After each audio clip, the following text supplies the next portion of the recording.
नमस्कार, मैं हूं सौरभ। पिछले कुछ घंटों से बॉलीवुड में हंगामा मचा हुआ है और अगले कुछ दिनों में बड़े बड़े नामों का खुलासा भी होने जा रहा है। एनसीबी ने आज टैलेंट मैनेजर जया साहा और उसकी कंपनी के सीईओ से 5 घंटे तक पूछताछ की। कल भी उनसे पूछताछ होगी और उसके बाद हीरोइंस का नंबर आएगा, जिनमें सबसे बड़ा नाम है दीपिका पादुकोण। दीपिका के बारे में कहा जा रहा है कि एनसीबी के पास 3 सबूत हैं। आज की पूछताछ में दीपिका के बारे में क्या नया पता चला, बात उस हीरोइन की भी जिनका नाम कुछ ही घंटे पहले सामने आया, उनके बारे में सबसे नई बात क्या है, दिखाते हैं आपको इस रिपोर्ट में। दीपिका पादुकोण, श्रद्धा कपूर, सारा अली खान, रकुल प्रीत सिंह, नम्रता शिरोडकर और रिया चक्रवर्ती। इन 6 हीरोइनों के बाद बॉलीवुड की एक और बड़ी हीरोइन एनसीबी के रडार पर आ गई है। यह हीरोइन बॉलीवुड की ब्यूटी क्वीन कहलाती है। इस हीरोइन ने कई सुपरहिट फिल्में दी हैं। ड्रग्स केस में ब्यूटी क्वीन दीपिका के बाद एक और बड़ी हीरोइन। कौन है ड्रग्स वाली ब्यूटी क्वीन? ये ब्यूटी क्वीन है दिया Mirza. Mumbai narcotics control bureau को दिया मिर्जा का नाम 2 बड़े ड्रग पैडलर ने बताया है, जो बॉलीवुड के बड़े बड़े सितारों को ड्रग सप्लाई करते हैं। ड्रग मंडली में इस दिया की मैनेजर का भी नाम आया है। एनसीबी का कहना है कि उसके पास दिया मिर्जा का भी ड्रग चैट है। दिया अपनी सेलिब्रिटी मैनेजर से ड्रग्स मांगती थी। ड्रग्स के लिए दिया की सेलिब्रिटी मैनेजर ने बाकायदा ड्रग्स पैडलर के साथ मीटिंग भी की थी। दिया मिर्जा इन आरोपों से साफ इनकार करती हैं। दिया मिर्जा पहली हीरोइन है जिन्होंने सामने आकर ड्रग लेने या ड्रग मांगने के दावे को पूरी तरह खारिज कर दिया है। दिया ने एक के बाद एक 3 ट्वीट किए। 2019 में दिया मिर्जा ने जिससे ड्रग लिया था, उसके बारे में अहम जानकारी एनसीबी की टीम को लग चुकी है। सूत्रों का कहना है कि सबसे पहले दिया मिर्जा की मैनेजर को पूछताछ के लिए बुलाया जाएगा, क्योंकि मैनेजर के जरिए ही दिया मिर्जा ने 2019 में ड्रग्स लिया था। सबसे पहले मैनेजर से पूछताछ होगी और उसके बाद दिया मिर्जा को सम्मन किया जाएगा। सम्मन भेजने में देरी इसलिए हो रही है क्योंकि मुंबई की एनसीबी की टीम में ज्यादातर अफसरों को कोरोना हो गया है। दिया मिर्जा की जांच तब होगी जब मुंबई एनसीबी की टीम काम पर लौटेगी। उससे पहले दीपिका का नंबर आएगा। दीपिका के ड्रग्स चैट ओपन है और इस चैट को कंफर्म करने वाली तस्वीरें भी हैं। बॉलीवुड में ड्रग्स की हैलोवीन पार्टी।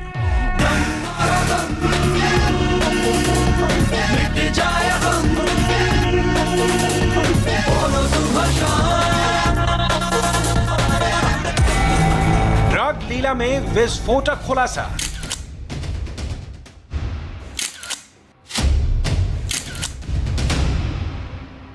बॉलीवुड की ड्रग्स मंडली से जुड़ी यह खबर चौंकाने वाली है। पहली नजर में यकीन करना मुश्किल है, लेकिन खबर पक्की है। एक एक डिटेल को बहुत ही गौर से देखिए। एनसीबी के पास दीपिका पादुकोण और उनकी मैनेजर करिश्मा प्रकाश का ड्रग चैट है। इस चैट में दीपिका हैश की डिमांड करती हैं। करिश्मा दीपिका पादुकोण को हैश भिजवाने का वादा करती है। इसके बाद करिश्मा दीपिका से कोको पहुंचने का टाइम पूछती है। जवाब में दीपिका बताती है 11:30 बजे से 12 बजे के बीच। दीपिका के इस ड्रग चैट की तारीख है 28 अक्टूबर 2017 और चैट खत्म होने का समय है रात के 10:16, यानी करीब 1.25 घंटे बाद दीपिका कोको क्लब पहुंचती है। कोको मुंबई का बेहद पॉश क्लब है। यहाँ एक ओपन बार है जहाँ अक्सर बॉलीवुड की बड़ी बड़ी पार्टियां होती हैं। बड़े बड़े स्टार, बड़ी बड़ी फिल्मी हस्तियां यहाँ की पार्टियों में शरीक होती हैं। 28 अक्टूबर 2017 को इस क्लब में हैलोवीन पार्टी हुई थी, जिसमें दीपिका पादुकोण भी आई थी। खुद कोको क्लब ने अपने फेसबुक पेज पर दीपिका पादुकोण के आने और हैलोवीन पार्टी होने की खबर शेयर की थी और दीपिका की फोटो भी डाली थी। दीपिका के ड्रग्स चैट की तारीख ही इस हैलोवीन पार्टी की तारीख है।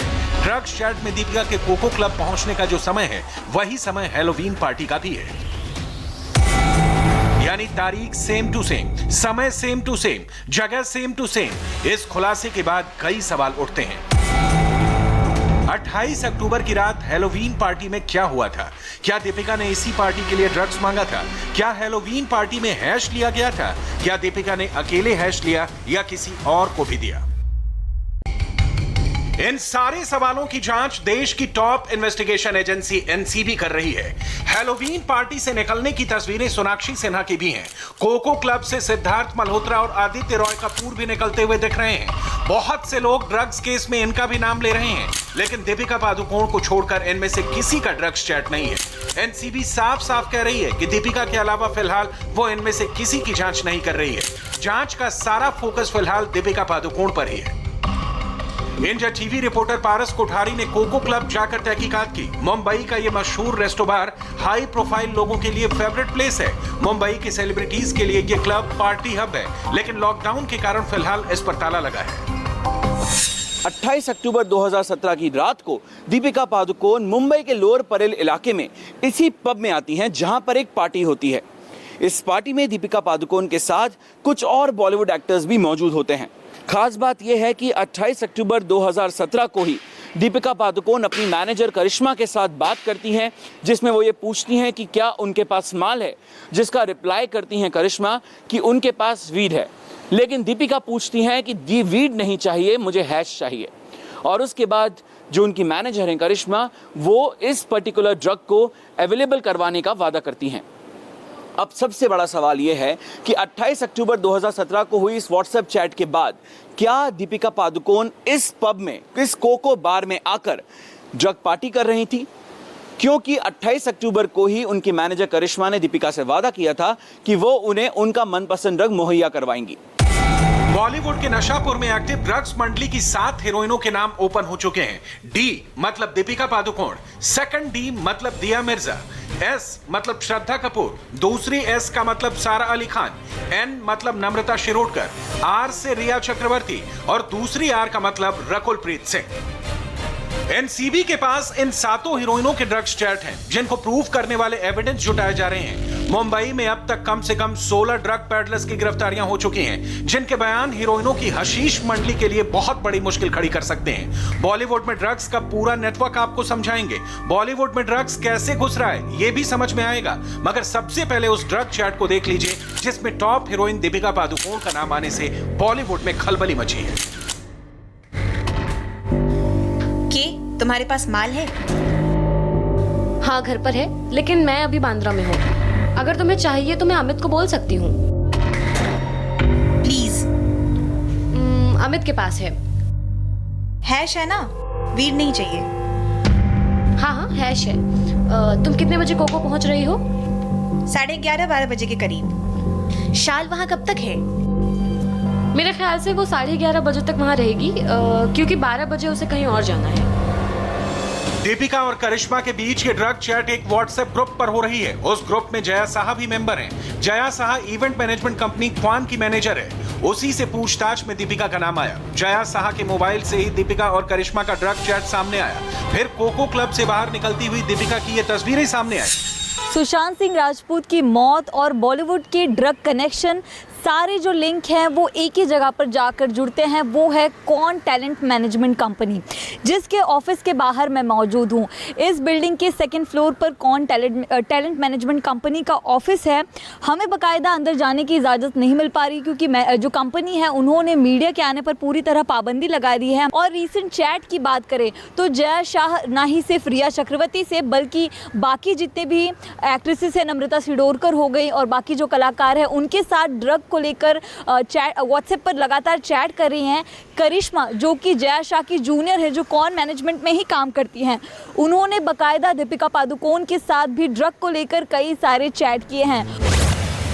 जया साहा ड्रग नेटवर्क की सेंट्रल कैरेक्टर बनकर सामने आई है। दीपिका का नाम जया साहा के मोबाइल से निकला। श्रद्धा कपूर की भी सीबीडी की सप्लाई जया साहा करती थी।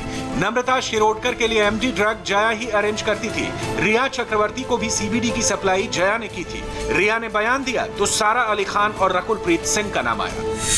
जया साहा क्वान कंपनी की मैनेजर हैं और यही कंपनी रिया चक्रवर्ती, सुशांत सिंह राजपूत, श्रद्धा कपूर और दीपिका पादुकोण के लिए इवेंट मैनेज किया करती है। यह कंपनी इनके पीआर का काम देखती है। इस कंपनी के मालिक बॉलीवुड के प्रोड्यूसर मधु हैं और इसके साथ ही इस कंपनी के जो सीईओ हैं उनका नाम ध्रुव है। ध्रुव से एनसीबी ने आज एक राउंड की पूछताछ कर ली है और मालिक मधु को पूछताछ के लिए बुधवार के लिए सम्मन दिया है। एनसीबी यह पता लगाएगी कि क्या ये कंपनी बॉलीवुड सितारों को पीआर के नाम पर ड्रग्स भी सप्लाई किया करती थी। दीपिका पादुकोण, श्रद्धा कपूर, सारा अली खान, रकुल प्रीत सिंह, नम्रता शिरोडकर और सिमोन खंबाटा। एनसीबी इन सबसे पूछताछ की तैयारी में है। नारकोटिक्स कंट्रोल ब्यूरो रिया चक्रवर्ती की गिरफ्तारी के बाद से ही ग्राउंड वर्क तैयार कर रही है, लेकिन सिर्फ चैट्स के आधार पर मामला आगे नहीं बढ़ सकता। कोई ठोस एक्शन या किसी की गिरफ्तारी से पहले प्रॉपर सबूत की जरूरत होगी। सबसे बड़ा सवाल यह है कि यह मामला सिर्फ ड्रग कंजम्पशन का है या ये हीरोइनें ड्रग पैडलिंग, ड्रग ट्रांसपोर्टेशन और ड्रग फैसिलिटेट करने में भी शामिल थी। अगर मामला ड्रग कंजम्पशन का है तो धाराएं हल्की लगेंगी, और अगर ड्रग पैडलिंग के आरोप लगते हैं तो वही धारा लगेगी जो रिया चक्रवर्ती पर लगी है। एनसीबी के पास सबूत के तौर पर अभी दीपिका के खिलाफ सिर्फ एक चैट है। क्या 2017 में दीपिका ने सिर्फ एक बार यह बात करी या ड्रग्स ली? क्या सिर्फ एक चैट है जिसमें वो हैश का जिक्र कर रहे हैं? जब दीपिका ने हैश या ड्रग्स लेने की बात कही उस वक्त क्या वो डिप्रेशन में थी? इसका जिक्र कंगना कर रही हैं। सोशल मीडिया पर अलग अलग हैशटैग्स के साथ दीपिका के ढेर सारे वीडियोस वायरल किए जा रहे हैं, लेकिन पर्दे के पीछे का सच क्या है? हमने इसके बारे में रिसर्च की और दीपिका के ड्रग्स और डिप्रेशन वाले एंगल में साल 2017 के 365 दिनों की पूरी टाइमलाइन निकाली है। इसे देखकर काफी कुछ समझ में आता है।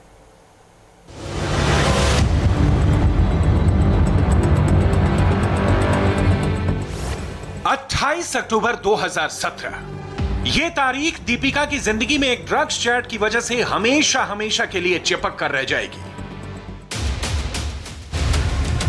सवाल यह है कि 3 साल पहले कथित तौर पर दीपिका ने जब ड्रग्स की डीलिंग की थी उस वक्त उनकी लाइफ में क्या चल रहा था? दीपिका के ड्रग्स एंगल में डिप्रेशन की थ्योरी क्यों सामने आई? कंगना ने दीपिका पर यह आरोप क्यों लगाया कि ड्रग लेने की वजह से ही डिप्रेशन जैसी बीमारी होती है? अगर कंगना का दावा सही है तो क्या दीपिका ने ड्रग्स और डिप्रेशन का सच दुनिया से छिपाया?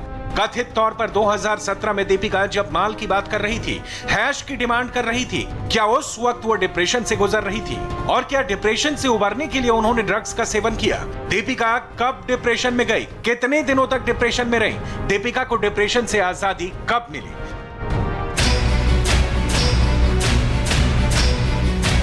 क्या इन सारे सवालों के जवाब में ही छिपा है दीपिका का ड्रग्स और डिप्रेशन वाला डेडली कॉम्बिनेशन? ये समझने के लिए हमें दीपिका की टाइमलाइन खंगालनी होगी, और इसकी शुरुआत होगी 6 साल पहले, यानी साल 2014 में दीपिका की डिप्रेशन वाली कहानी से, जिसका जिक्र वो खुद कर चुकी हैं। I think what was tough was not being able to talk to anyone, because I don't think anyone understood what I was experiencing. So if I'd say I'm not feeling, and I didn't know myself initially how to describe it. I've just, all of these terms of, I knew what I was feeling, but I don't think I was able to communicate entirely what I was feeling. Like I knew I had this pittish feeling in my stomach. I knew that I'd be scared to wake up. I didn't want to wake up. I wanted to always, I found sleep. I found comfort in sleep because I felt like that was my escape. And like waking up was a struggle. I didn't enjoy. And in fact, I think that's something I'm still scared of. I don't like the sound of an alarm. So yeah, I think waking up was tough because I didn't want to face a day. Deepika ने यह video साल 2018 में जारी किया था, लेकिन वो 2014 से ही डिप्रेशन का सामना कर रही थी। 2015 में पहली बार दीपिका ने सार्वजनिक तौर पर डिप्रेशन की बात स्वीकार की थी, और अगले 3 सालों तक यानी साल 2017 तक दीपिका डिप्रेशन का शिकार रही। 5 अक्टूबर 2017 को दीपिका ने इंडियन इकोनॉमिक समिट में डिप्रेशन की बात दोहराई थी और कहा था कि मैं ये नहीं कह सकती कि मैं डिप्रेशन से पूरी तरह उबर चुकी हूँ। मेरे दिमाग में हमेशा ये रहता है कि ये बीमारी फिर से वापस आ सकती है। ये मेरे लिए बहुत ही बुरा अनुभव था। पहले मैं दवाइयाँ भी नहीं खाना चाहती थी। मुझे अब भी लगता है ये बीमारी मुझे फिर से हो जाएगी। फिल्में करते करते भी ये फीलिंग मुझ में रहती है। सोचिए, दीपिका ने ये बात 5 अक्टूबर 2017 को कही थी और कहा था कि वो उस वक्त भी डिप्रेशन का शिकार थी और कथित तौर पर ड्रग्स केस में उनका जो मैसेज सामने आया है वो भी 28 अक्टूबर 2017 का ही है। तो क्या कंगना की डिप्रेशन और ड्रग्स वाली थ्योरी सच है? कम से कम दीपिका की ये टाइमलाइन तो उसी तरफ इशारा कर रही है। इस वक्त दीपिका मुंबई में नहीं है, वो आउट ऑफ टाउन है। कथित तौर पर ड्रग्स स्कैंडल में नाम आने के बाद सब यही जानना चाहते हैं कि दीपिका कहां है। Hello? Yes? Yeah. The dress is here. क्या दीपिका ने वाकई में डिप्रेशन दूर करने के लिए ड्रग्स ली? क्या दीपिका ने माल का जिक्र किया? क्या दीपिका ने हैश की सप्लाई करने को कहा? ड्रग्स की मायावी दुनिया में दीपिका का नाम आने के बाद उनका ये वीडियो क्यों वायरल हो रहा है? झकास। दीपिका किस चीज को झक्कास बोल रही हैं? वाट लग गई। क्यों कह रही हैं वाट लग गई? और लोग इस वीडियो को ड्रग्स वाले एंगल से जोड़कर क्यों देख रहे हैं? झकास। झकास is an emotion. I don't know how to explain it. It's a feeling. झकास. झकास. Like amazing, I think. Wow. Super. Superlative. Amazing. वाट लगा दिया. वाट लग गई. वाट लग गई is when you're screwed. Am I allowed to say that? When you're in deep shit. वाट लग गई. हटके. हटके is a situation or a person that's very different. Like that's a hatke person, so that's a very different person or an unusual situation. Are yaar is, oh come on, like get with it. Bevda is an alcoholic, a drunkard. Hawa aane de means like to give me my space. Don't bother me, give me my space. Dhasu is something that's amazing. Like if someone danced really well, you'd say धांसू। Deepika का ये video जून 2018 का है और इसका ताजा मामले से कोई भी लेना देना नहीं है।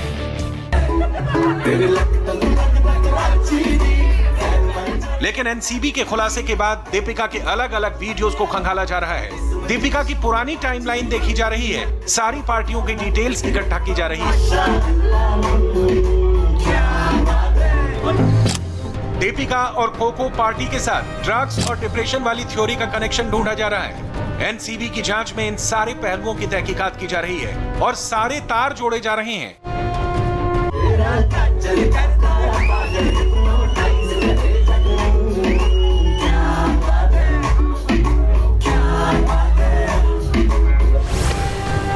इस वक्त दीपिका की लोकेशन मुंबई से करीब 600 किलोमीटर दूर गोवा है, जहां वो एक फिल्म की शूटिंग कर रही हैं। शुक्रवार को दीपिका ने अपने इंस्टाग्राम स्टोरी शेयर की जिसमें लिखा था 3 days to go। मगर दीपिका को इस बात का जरा भी अंदाजा नहीं था कि 3 दिन के बाद यानी सोमवार आते आते वो और उनका नाम ना सिर्फ ड्रग्स वाले दलदल में फंस जाएगा, बल्कि दीपिका के ड्रग्स और डिप्रेशन वाले कनेक्शन के साथ जेएनयू जाने की बात को भी ड्रग्स से जोड़ दिया जाएगा। इस समय जो ड्रग्स में लिप्तता की बातें बॉलीवुड के कुछ लोगों के, कुछ कलाकारों के, कुछ स्टार्स के, और अब तो ये भी कहना पड़ेगा कि कुछ रोल मॉडल्स के भी, क्योंकि दीपिका पादुकोण का नाम रोल मॉडल्स में आता था। ऐसे लोगों का ड्रग्स में लिप्त होना हमें और पूरे देश को बहुत हैरान कर दिया है और ऐसे सभी लोगों की जांच होनी चाहिए जो लोग रोल मॉडल बन के, स्टार बन के भारत की युवा पीढ़ी को गलत मैसेज दिया है, बॉलीवुड को बदनाम किया है। लेकिन मैं भी दीपिका पादुकोण का एक बड़ा उस समय तक फैन हुआ करता था।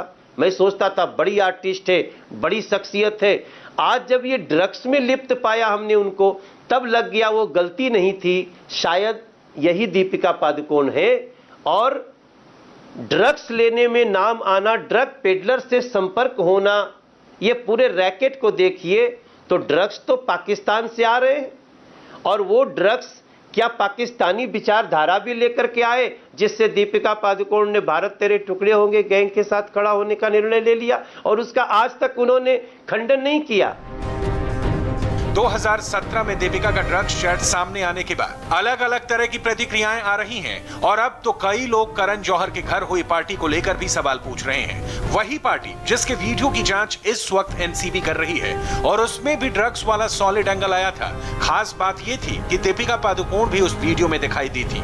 तो क्या दीपिका का ड्रग्स से डायरेक्ट कनेक्शन 2017 के बाद 2019 तक रहा और क्या उनके मोबाइल में अभी और भी राज छिपे हैं? अरे मुझे एक आप बात बताइए कि आप कौन से साल की बात कर रहे हैं? वो 2017 का मैसेज है कि अगर हम इतने अलर्ट हैं तो एक साल पहले जो करण जौहर के पार्टी में घर में पार्टी हो रही है उसमें बड़े बड़े नाम हैं। हमारे देश में ये कहाँ से एंट्री कर रहा है, कौन से देश से या पाकिस्तान से पंजाब पहुँच रहा है, पंजाब पहुँचने तक किन लोगों का साथ है और वहाँ से मुंबई बॉलीवुड और बाकी दिल्ली आजू बाजू के राज्यों में कैसे पहुँच रहा है, उस पर किसका हाथ है, उस पर बात करना बहुत ज़रूरी है। और मुझे लगता है वो दीपिका हो या कोई भी बॉलीवुड का बड़ा नाम हो, अगर कार्रवाई की बात कर रहे हैं तो सभी के ऊपर एक समान कार्रवाई होनी चाहिए। फिर देख रहा है, आज आंख सेक रहा है, कल हाथ सेकेगा, आज ढील छोड़ रहा है, कल खुद ही रोकेगा।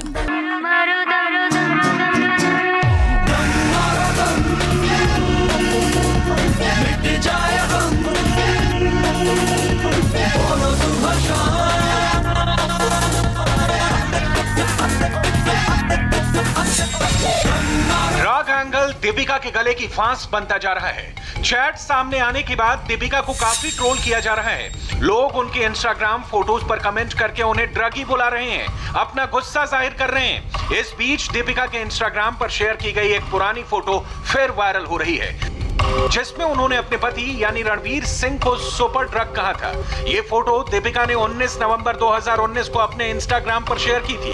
तस्वीर में रणवीर सिंह बैठे नजर आ रहे हैं लेकिन उनका चेहरा नहीं दिख रहा है। रणवीर की टी शर्ट पर लिखा था, प्यार एक सुपर पावर है। लेकिन दीपिका ने इस फोटो के साथ कैप्शन में लिखा था, और तुम मेरे सुपर ड्रग। अब लोग ये जानना चाहते हैं कि क्या ड्रग की बात करके दीपिका ने कुछ इशारा दिया था और क्या ड्रग से उनका पुराना नाता है।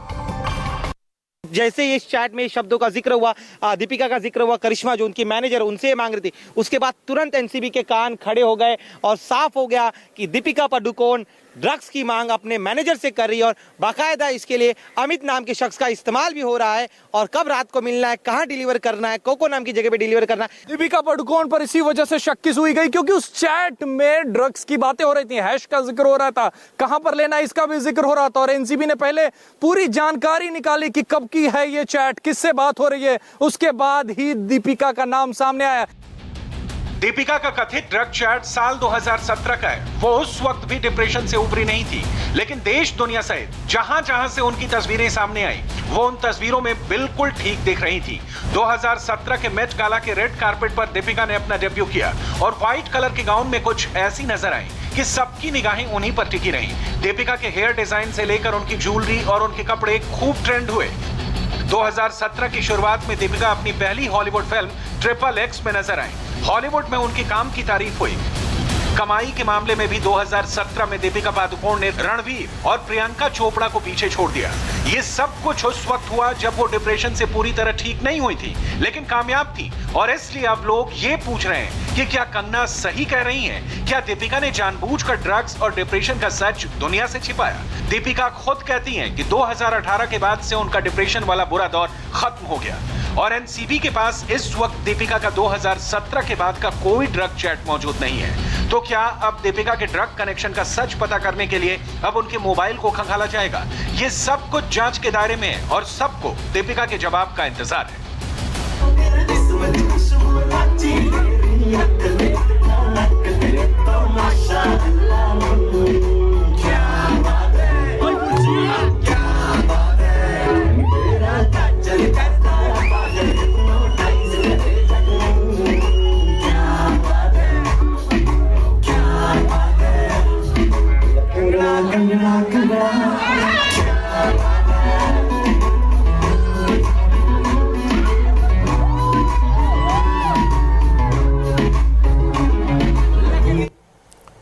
संसद में आज दिन भर चाय पर सियासत गर्म रही। एक चाय पार्टी सुबह हुई, एक चाय पार्टी शाम को हुई। सुबह राज्यसभा के डिप्टी स्पीकर चाय लेकर सस्पेंडेड सांसदों को मनाने के लिए गए। सियासत का दबाव ऐसा कि इस चाय से माननीयों ने इनकार कर दिया। दूसरी चाय पार्टी शाम को लोकसभा स्पीकर के यहां पर हुई, जिसमें सदन को सुचारू रूप से चलाने पर बात हुई। विपक्ष के सांसदों ने यहां तो चाय पी ली, मगर यह भी कह दिया कि लोकसभा में सब ठीक है, राज्यसभा में जो चल रहा है वो राज्यसभा वाले जाने। राज्यसभा में विपक्ष ने किसान बिल के खिलाफ पूरे सत्र के बहिष्कार का ऐलान किया है। मान मनोबल की क्या कोशिशें हो रही हैं, इस पर देखिए हमारी ये रिपोर्ट। एक कप चाय, एक चिट्ठी, एक चर्चा और एक चुनाव का तनाव। उच्च सदन के उपसभापति की यह गरिमा स्तब्ध कर देने वाली थी। रविवार को हंगामे के चलते जो 8 सांसद निलंबित हुए, उपसभापति हरिवंश उन्हें जगाने खुद संसद भवन परिसर पहुंचे। निलंबित सांसद धरने पर बैठे थे। उपसभापति की यह भंगिमा संसद परिसर पर धरना दे रहे इन सांसदों को भी हैरान करने वाली थी। इनमें आम आदमी पार्टी के संजय सिंह भी थे, जिन पर सदन की गरिमा से खिलवाड़ के सीधे आरोप लगे। सदन में मार्शल पर अटैक के आरोप लगे। संजय सिंह अपने मोबाइल फोन में व्यस्त रहने की पूरी कोशिश में थे, मगर उपसभापति की विनम्रता की आभा यह थी कि संजय सिंह को उनसे मुखातिब होना पड़ा। हालांकि सांसदों ने अपनी सियासत के मद्देनजर उपसभापति की बनाई चाय को हाथ भी नहीं लगाया, मगर उपसभापति की इस भंगिमा ने पूरे देश को भाव विभोर कर दिया। इस पर प्रतिक्रिया देने से प्रधानमंत्री भी खुद को रोक नहीं सके। प्रधानमंत्री ने अपने ट्विटर अकाउंट से ट्वीट किया, हरिवंश को उन्होंने भारतीय लोकतंत्र की परंपरा के प्रतिनिधि के तौर पर पेश किया। यह हरिवंश जी की उदारता और महानता को दर्शाता है। लोकतंत्र के लिए इससे खूबसूरत संदेश और क्या हो सकता है।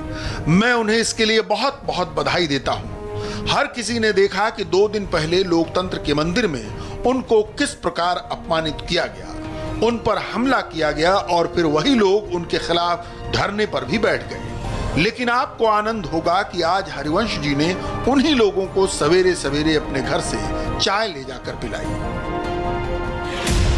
प्रधानमंत्री अपने बयान में रविवार का जिक्र कर रहे थे, जब संसद का उच्च सदन गरिमा के हनन का गवाह। किसान बिल पर कांग्रेस सांसद जयराम रमेश जो हरकत कर रहे थे, उस पर टिप्पणी करना भी उचित नहीं लगता। रमेश बुद्धिजीवियों में शुमार होते हैं, संसदीय परंपरा के जानकारों में गिने जाते हैं।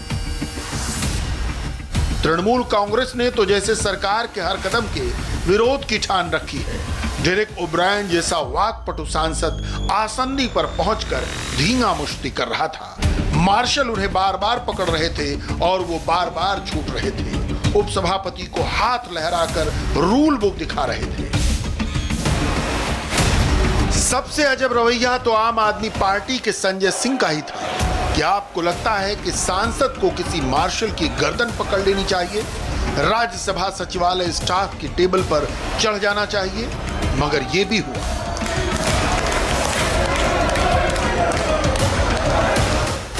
राज्यसभा के उपसभापति हरिवंश को ह्यूमिलिएट करने का सदन में पूरा प्रयास हुआ। इससे मर्माहत हरिवंश ने राष्ट्रपति को एक चिट्ठी भी लिखी है। 20 सितंबर को राज्यसभा में जो कुछ हुआ, उससे पिछले 2 दिनों से गहरी आत्म पीड़ा, आत्म तनाव और मानसिक वेदना में हूं। मैं पूरी रात सो नहीं पाया। उच्च सदन की मर्यादित पीठ पर मेरे साथ जो अपमानजनक व्यवहार हुआ, उसके लिए मुझे 1 दिन का उपवास करना चाहिए। शायद मेरे उस उपवास से सदन में इस तरह के आचरण करने वाले माननीय सदस्यों के अंदर आत्मशुद्धि का भाव जागृत हो। प्रधानमंत्री ने हरिवंश के पत्र को लोकतंत्र के प्रति आस्था जगाने वाला करार दिया, तो उपराष्ट्रपति ने इसे गांधीवाद का सबूत करार दिया। The members who have behaved in such a manner to realize और एक इंट्रोस्पेक्शन करे, ये आशा से उन्होंने ऐसा, and this is a Gandhian way, this is a JP way। आज सुबह हरिवंश जी ने खुद चाय बना के घर पे चाय जो लोग वहाँ धरने पे बैठे सदस्य उनको पिलाने के लिए गए और वहाँ चाय उनको दिया है। ये मानवता और गांधी पद्धति वो शुरू से अपना रहे, केवल आज नहीं। राज्यसभा से निलंबित विपक्ष के 8 सांसदों ने धरना तो खत्म कर दिया। हरिवंश ने खुद ही एक दिन के उपवास का ऐलान कर दिया, जो इस धरना पॉलिटिक्स पर भारी था। मगर कांग्रेस समेत विपक्षी पार्टियों के सांसदों ने बचे हुए सत्र के बहिष्कार करने का फैसला किया है। आज जो गवर्नमेंट का एडवर्टीजमेंट निकला है, वन नेशन वन मार्केट, हमें कोई आपत्ति नहीं। आपने पहले भी कहा one tax, one nation one tax, one nation one ration card. भगवान के लिए, खुदा के लिए वन नेशन वन पार्टी की तरफ मत जाइए। कांग्रेस ने किसान बिलों पर सरकार को घेरने की पूरी तैयारी कर रखी थी, मगर सरकार ने एमएसपी का ऐलान कर कांग्रेस की तैयारियों की हवा निकाल दी है। हालांकि अब भी कांग्रेस अपने सियासी प्रोजेक्ट से पीछे नहीं हटी है। 22 सितंबर से 14 नवंबर तक कांग्रेस देश भर में आंदोलन करने वाली है। पार्टी के नेता गरीब और किसानों को सरकार की मंशा बताएंगे। सभी राज्यों में राज्यपाल को ज्ञापन सौंपे जाएंगे। गरीबों किसानों के हस्ताक्षर लेकर राष्ट्रपति को सौंपे जाएंगे। किसान बिल के इस विरोध के पीछे एक पेच बिहार का भी है। बिहार में विधानसभा चुनाव सर पर है। नवंबर के आखिर तक वहां सरकार बन जानी है। राज्य में नीतीश बनाम लालू परिवार की जंग छिड़ी हुई है। सड़कें पोस्टर से पटी हुई हैं। कांग्रेस वहां लालू परिवार के साथ खड़ी है, इसलिए इस विरोध को लंबे समय तक खींचने की रणनीति है। और ड्रग्स केस में जया साहा से एनसीबी की पूछताछ की एक्सक्लूसिव डिटेल आपको हम देंगे, बस एक छोटे से ब्रेक के बाद।